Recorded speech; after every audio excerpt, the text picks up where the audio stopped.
Ассаламу алейкум туғандар, сіздер менен Кыргызстандағы официальный дилер FAF үлгісіндегі марканың официальный дилері.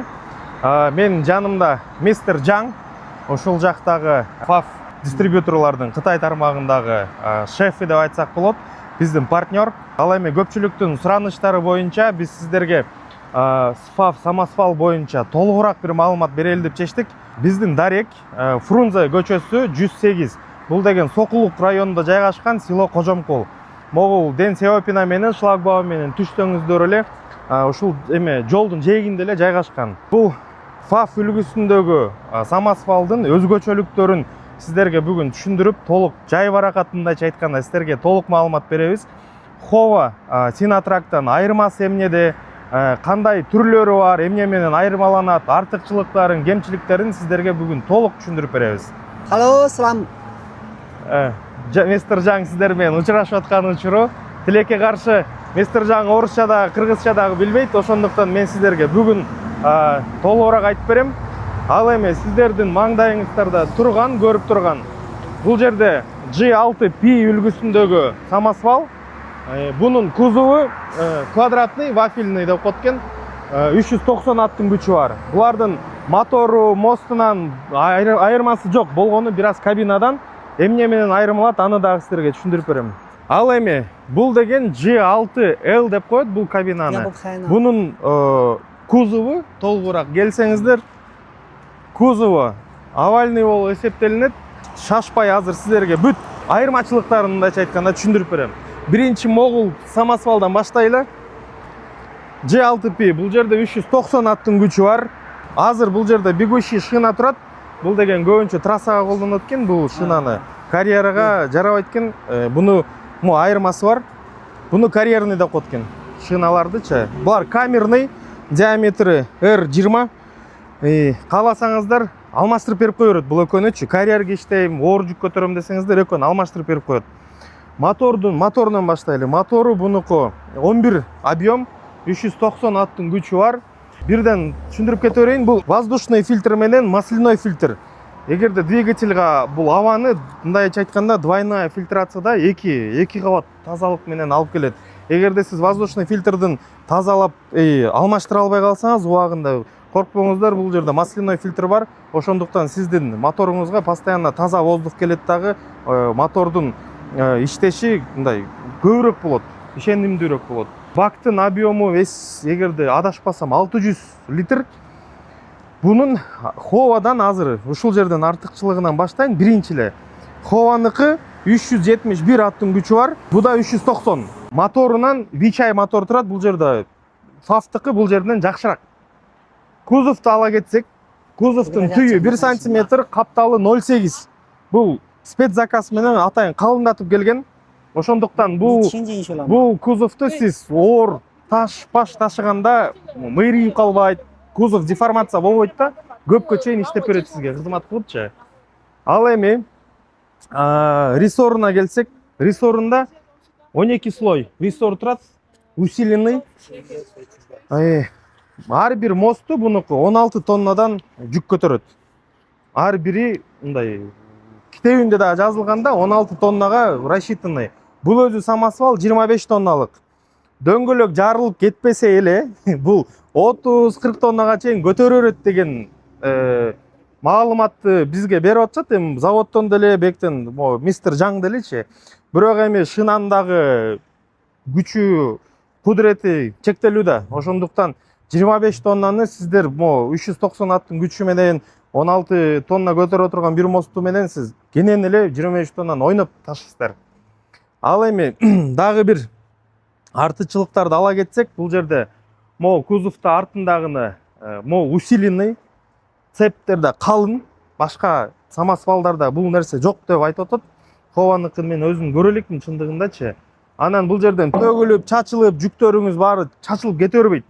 Бул өйдөгө сиз жүк салып кетип атканда бунусу ишеничтүү кармап турат дейт. Бул жагынан тамсанабай айдай бересиздер. Дагы бул жактан ала кетсек, бул жерде подогрев кузова бар. Бул жактан өзүнчө бир клапандар менен болот экен.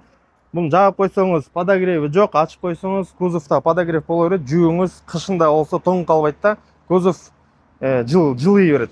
Бул бактын өзгөчөлүгү. Бул деген гидравлический усилительдин багы, бул жерге май куюлат. Могул эми көтөрүп берип аткан гидравликанын майы бул жерге куюлат.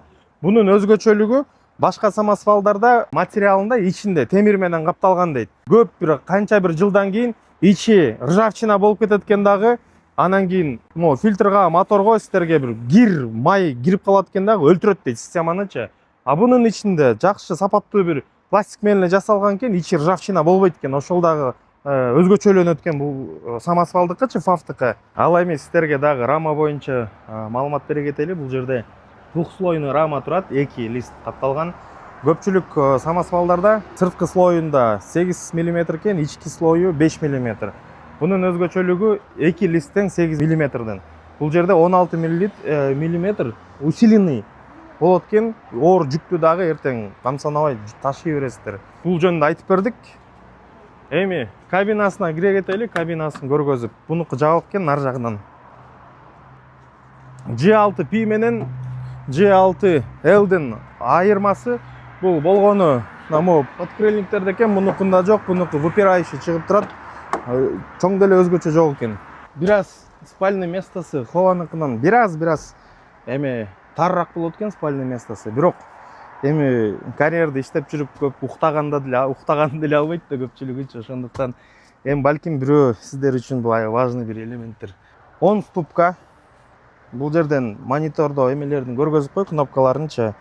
Горный тормозу бар, барабанный тормоз. Айтып бере турган деле көп өзгөчөлүктөрү жок болуш керек. Эми кабинасы жаңы эле, удобный эле, сиденьялары пневмо сиденьялар менен качайт. Ооба. Жерден кабина боюнча деле бул жагынан. Эми азыр наркы самосвалда көргөзүп берели, себеби анын кузову экөөнүкү айырмасы бар да. Бул вафельный 4 квадратный, бунуку овальный кузовда.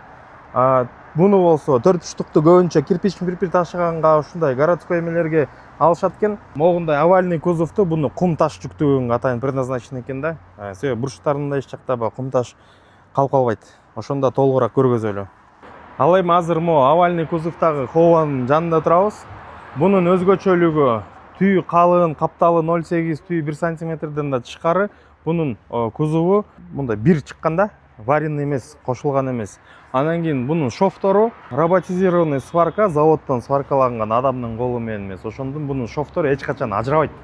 Ребро жесткосттары түйү бир лист болуп чыккан үчүн дагы бунун кузову өтө бекем. Калгандары наркы 4 кузову менен окшош эле. Болгону бул жерде трассанын бегущий шиналары турат. Дөңгөлөктөрү камерный. Көп туугандарда сурады, что бескамерный жакшыраак депчи. А бул жерден кытайлар менен сүйлөшсөк, билбейм эми алардын айтышысы боюнча камерный, наоборот, оор жүккө, карьерлерге камерный колдонушат, ал бышыгыраак болот дейт. А берки бескамерный болсо трассага көбүнчө колдонулат экен. Ал 15 тоннага чейин эле дейт да. Ошондуктан эми бул жерден өзүңүздөр көрөсүздөр. Бирок бегущий болобу же камерный болобу, өзүңүздүн каалашынча алмаштырып берет эгерде сиздер сурасаңыздар. Калган жактарынан баары окшош эле. Наркы G6P менен G6L'дикичи. Ал эми дагы сиздерге айта кетчү нерсе, официальный дилер болгондуктан сиздерге 1 жылдык кепилдик берилет.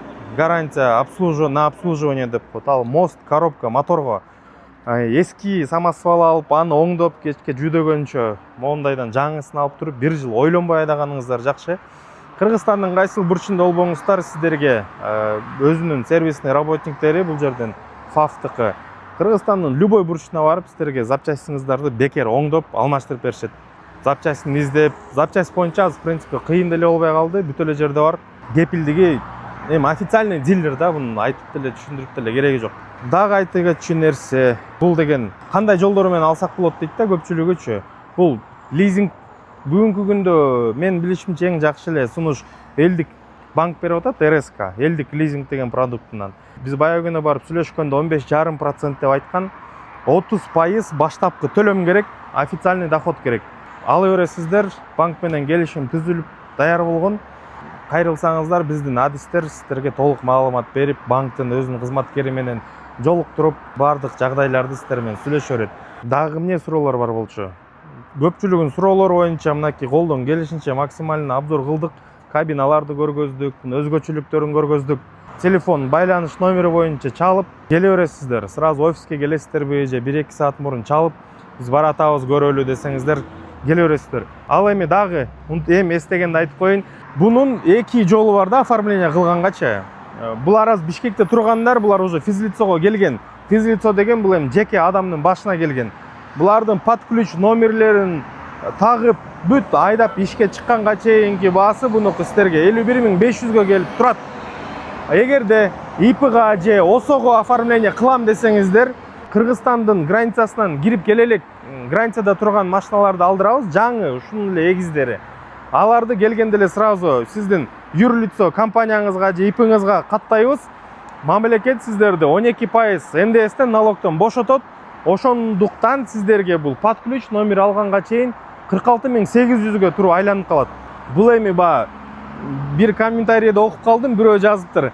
Биз жеке адамдарга 51.500ге сатсаңыздар, компанияга 46.800, неге бизге өзүнчө сатасыңар же компанияларда акча көп деп, аларга ылдыйлатып атасыңарбы депчи. Андай эмес тугандар, бул эми НДСтен эле айырмачылык берет. Буну НДСти мамлекет ушундай шарттар менен кылып койгон. Компанияга каттасаңыздар, НДСтен освобождение болот дейт. Анын себеби налог төлөш керек, кирешени бардыгын официально көргөзүш керек. Ошондуктан компанияга жеңилдетип берген мамлекет. Дагы айта кетчү нерселерден, билбейм, азыр оюмда бардык суроолорго эле жооп бердим деп ойлойм. Эгерде суроолор дагы пайда болсо, комментарийге жазып бересиздер. Же болбосо түз эле чалсаңыздар, сиздерге биздин адистер дагы маалымат берет. Мындан башка 15 тонналык болобу же 8ге 4 кобаларды заказ кыласыздарбы? Аны дагы бизге кайрыла берсеңиздер, заводдон алдыртып беребиз жаңыларын. Сиздер менен Восток Чыгыш Авто ФАВ компаниясы, менин атым Данияр. Саламатта калыңыздар, биз кызматтабыз.